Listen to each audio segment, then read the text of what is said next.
Hi all, ഇന്ന് നമുക്ക് സ്വാദിഷ്ടമായിട്ടുള്ളൊരു cauliflower റോസ്റ്റിൻ്റെ recipe നോക്കാം. അതിനായി നമുക്ക് ആവശ്യമുള്ള കോളിഫ്ലവർ ക്ലീൻ ചെയ്തതിന് ശേഷം ഉപ്പും മഞ്ഞൾപ്പൊടിയും ചേർത്ത് വേവിച്ചെടുക്കാം.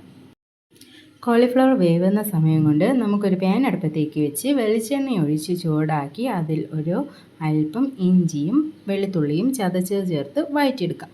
ഇതൊന്ന് വെന്ത് വരുമ്പോഴത്തേക്കും ഇതിലോട്ട് 2 സവാള ചെറുതായി അരിഞ്ഞത് ചേർത്ത് നന്നായിട്ട് വഴറ്റിയെടുക്കാം. സവാള ഒന്ന് വഴണ്ട് വന്നതിന് ശേഷമാണ് അടുത്ത ഇൻഗ്രീഡിയൻറ്റ് ചേർക്കേണ്ടത്. അടുത്തതായി നമുക്കിതിലോട്ട് തക്കാളിയാണ് ചേർക്കേണ്ടത്. ഒരു 2 തക്കാളി ചെറുതായിട്ട് അരിഞ്ഞ് ചേർക്കാവുന്നതാണ്. ഇനി ഇതൊന്ന് വഴറ്റിയെടുക്കാം. ഇത് വഴണ്ടി വന്നതിന് ശേഷം ഇതിലോട്ട് 1/2 സ്പൂൺ മല്ലിപ്പൊടി, 1 സ്പൂൺ മുളക് പൊടി, 1/4 ടീസ്പൂൺ മഞ്ഞൾപ്പൊടി എന്നിവ ചേർത്ത് വഴറ്റിയെടുക്കാം. പൊടികളൊക്കെ ഒന്ന് മൂത്ത് വരുമ്പോഴത്തേക്കും നമുക്കിതിലോട്ട് അല്പം ഉപ്പ് കൂടി ചേർത്ത് കൊടുക്കാം. ഉപ്പും കൂടി ചേർത്ത് നന്നായിട്ട് വഴറ്റിയെടുക്കാം. ഇത് നന്നായി വഴണ്ടി വന്നതിന് ശേഷം നമുക്ക് വേവിച്ച് വെച്ചിരിക്കുന്ന കോളിഫ്ലവർ കൂടി ചേർത്ത് കൊടുക്കാം. കോളിഫ്ലവർ എല്ലാം ചേർത്തതിന് ശേഷം നന്നായി മിക്സ് ചെയ്ത് എടുക്കാം. ഇപ്പോൾ നമ്മുടെ മിക്സൊക്കെ റെഡി ആയിട്ടുണ്ട്. ഇനി ഇതിലോട്ട് നമുക്ക് 1/2 ഗ്ലാസ് വെള്ളം കൂടെ ചേർക്കാം. ഗ്രേവി കൂടുതൽ വേണമെന്നുണ്ടെങ്കിൽ ഇതിലോട്ട് വെള്ളം അല്പം കൂടെ കൂടുതൽ ചേർക്കാവുന്നതാണ്. ഇനി ഇതൊന്ന് മിക്സ് ചെയ്ത് അടച്ച് വെച്ച് വേവിച്ചെടുക്കാം.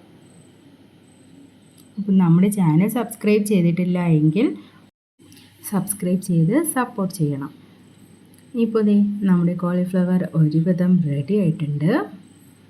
ഇപ്പോൾ ഉപ്പൊക്കെ ചെക്ക് ചെയ്ത് ആവശ്യമാണെങ്കിൽ ഒരല്പം ഉപ്പ് കൂടി ചേർക്കാവുന്നതാണ്. ഇനി ഇതിലോട്ട് ചേർക്കാൻ പോകുന്നത് 1/4 ടീസ്പൂൺ മസാലപ്പൊടി, 1/4 ടീസ്പൂൺ പെരിഞ്ജീരകപ്പൊടി, ഒരു 1/4 ടീസ്പൂൺ കുരുമുളക് പൊടി എന്നിവയാണ്. എരിവ് വേണമെന്നുണ്ടെങ്കിൽ ഒരല്പം കൂടി കുരുമുളക് പൊടി ചേർത്ത് കൊടുക്കാവുന്നതാണ്.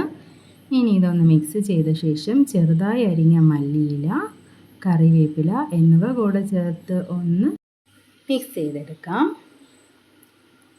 ഇനി നമുക്കിതിലോട്ട് അടുത്ത ഇൻഗ്രീഡിയൻറ്റ് ചേർത്ത് കൊടുക്കാം. അടുത്തതായിട്ട് ഞാനിതിൽ ചേർക്കാൻ പോകുന്നത് തേങ്ങാപ്പാലാണ്.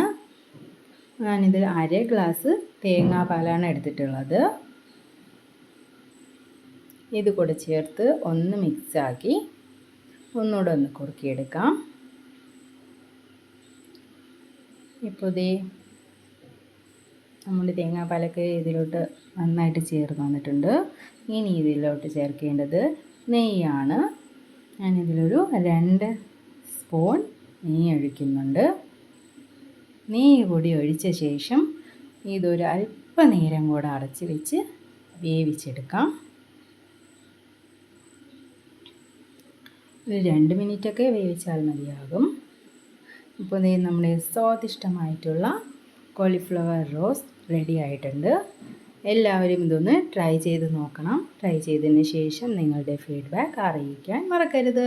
Bye bye.